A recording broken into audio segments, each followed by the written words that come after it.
perusahaan multinasional adalah perusahaan besar yang umumnya berada di berbagai negara industri dan mempunyai kantor di berbagai negara lainnya. Kemudian ada karakteristik perusahaan multinasional. Yang pertama, memiliki cabang atau anak perusahaan di negara lain. Untuk bisa beroperasi di berbagai negara, perusahaan multinasional tidak bisa hanya terdiri dari satu perusahaan di satu negara saja. Setiap cabang tersebut akan menguras bagaimana agar perusahaan mereka bisa berkembang dan memiliki citra yang baik di negara itu. Anak perusahaan juga harus bisa menyesuaikan kinerja perusahaan dengan kultur atau budaya dari negara tempat cabang itu berada. Yang kedua, penggunaan teknologi yang canggih. Ini merupakan salah satu karakteristik dari perusahaan lintas negara yang juga penting untuk kamu ketahui. Penggunaan teknologi yang canggih menandakan bahwa perusahaan tersebut selalu mengikuti perkembangan zaman sehingga peralatannya akan selalu diperbaiki. Yang ketiga, memiliki kontrol yang baik terhadap modal. Dengan adanya modal ini, perusahaan bisa lebih mudah dalam melakukan berbagai strategi dalam rangka mengembangkan perusahaan tersebut. Ini halnya yang membuat kontrol terhadap modal sangatlah penting pada sebuah perusahaan multinasional.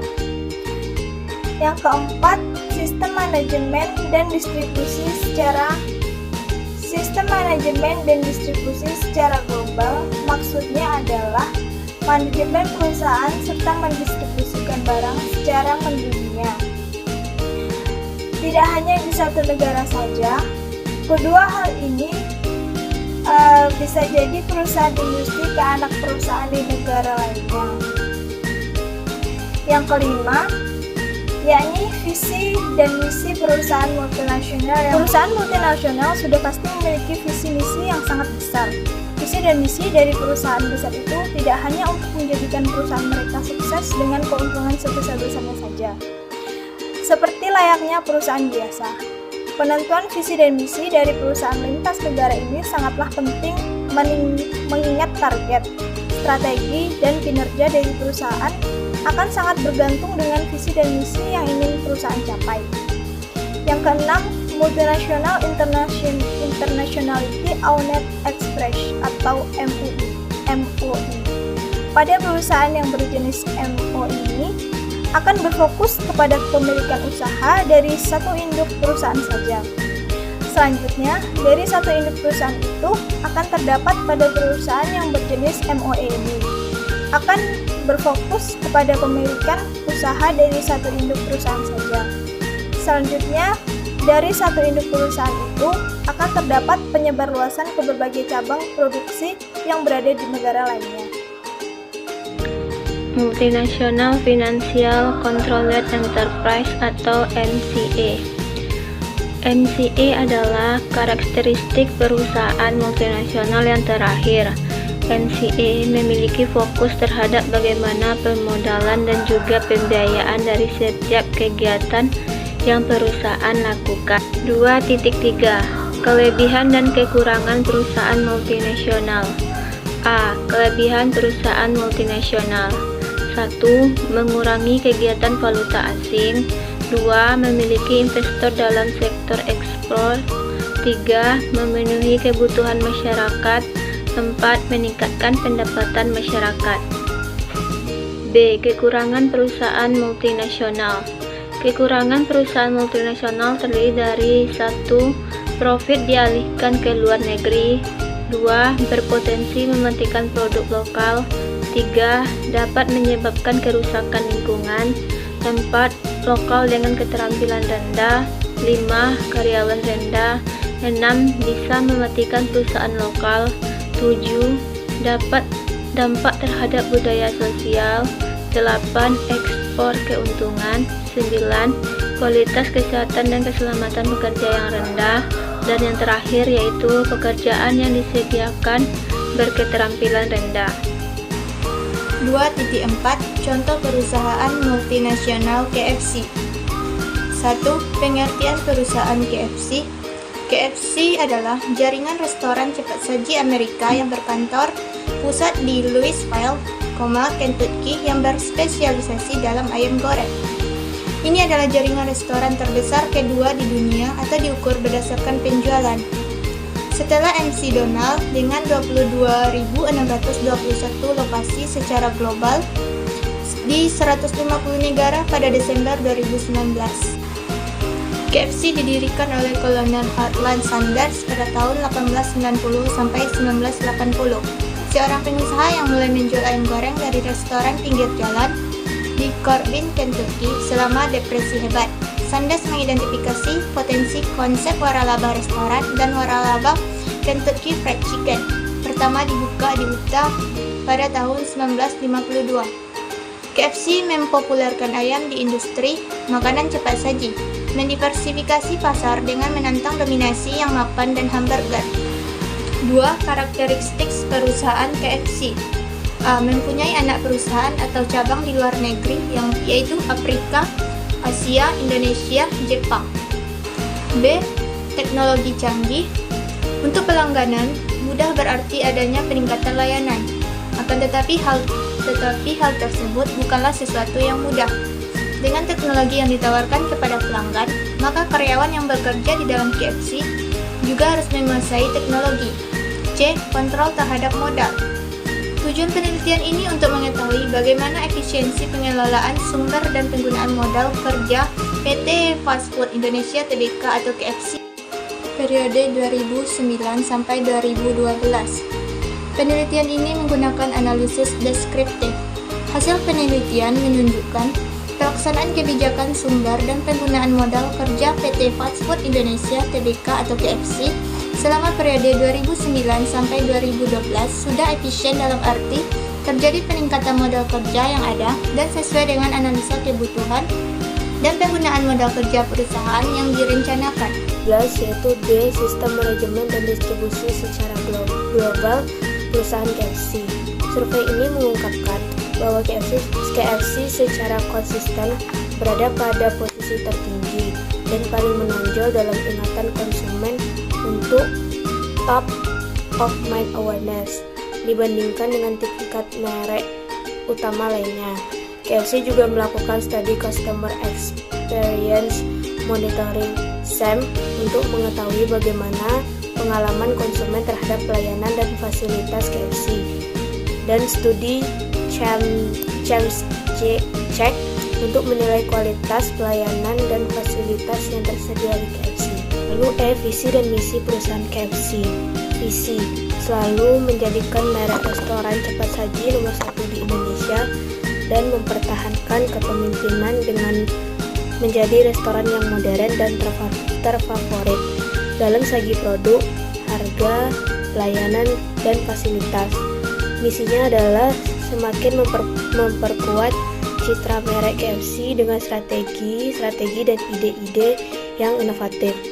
Terus meningkatkan suasana bersantap yang tiada bandingnya, dan konsisten memberikan produk, layanan, serta fasilitas restoran yang selalu berkualitas mengikuti kebutuhan dan selera konsumen yang terus berubah-ubah. Ke-13 ada F. Multinational Internationally Owned Enterprise atau MOE.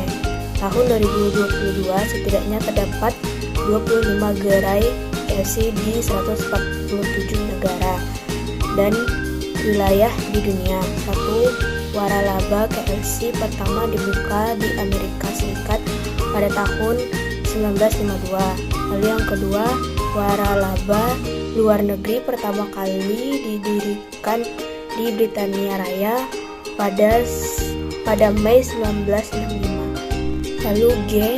Multinational Financial Controlled Enterprise atau MCA. Seperti diketahui, kinerja KFC dihajar oleh pandemi COVID-19. Karena pembatasan aktivitas, masyarakat membuat kinerja mereka mengalami kontraksi selama 2 tahun terakhir. Direktur Fast Food Indonesia, Wahyudi Martono, menjelaskan strategi pada 2022 disusun untuk mendorong kinerja perseroan kembali pulih seperti sebelum pandemi COVID-19. Kami menyiapkan belanja modal di kisaran 200 sampai 300 miliar untuk tahun 2022. Dana tersebut diantaranya untuk membiayai ekspansi penambahan 25 gerai restoran baru. 3. Kelebihan dan kekurangan perusahaan KFC. Kelebihan: cita rasa kuliner ayam gorengnya sangat khas dan sinkron dengan selera masyarakat Indonesia. Harga yang terjangkau bagi seluruh kalangan masyarakat Indonesia. KFC mudah ditemukan. KFC menjadi sebuah brand yang mudah dikenal orang dan mudah dinikmati oleh siapa saja di dunia.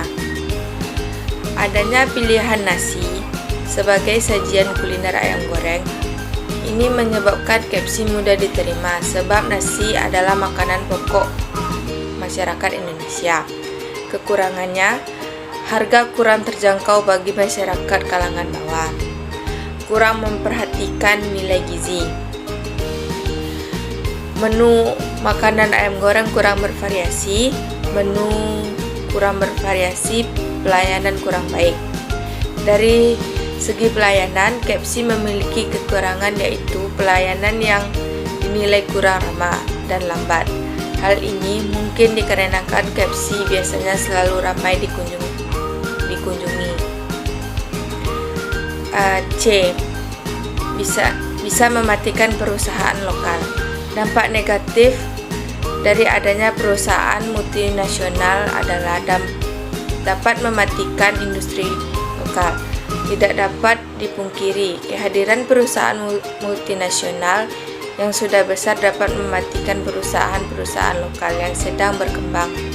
Hal ini terjadi karena perusahaan multinasional adalah perusahaan dengan modal yang besar dibandingkan dengan perusahaan lokal. D. Ekspor keuntungan. 1. Kegiatan ekspor juga bisa membuka peluang pasar baru di luar negeri menjadi lebih luas, menumbuhkan investasi dan melebarkan cakupan dasar domestik. Manfaat melakukan kegiatan ekspor bagi suatu negara tersebut antara lain: 1. Manfaat devisa negara, 2. Industri dalam negeri, 3. Melatih diri untuk bersaing di pasar internasional, 4. Harga pokok terkendali, dan 5. Membuka banyak lapangan kerja. 4. Terhadap budaya dan sosial.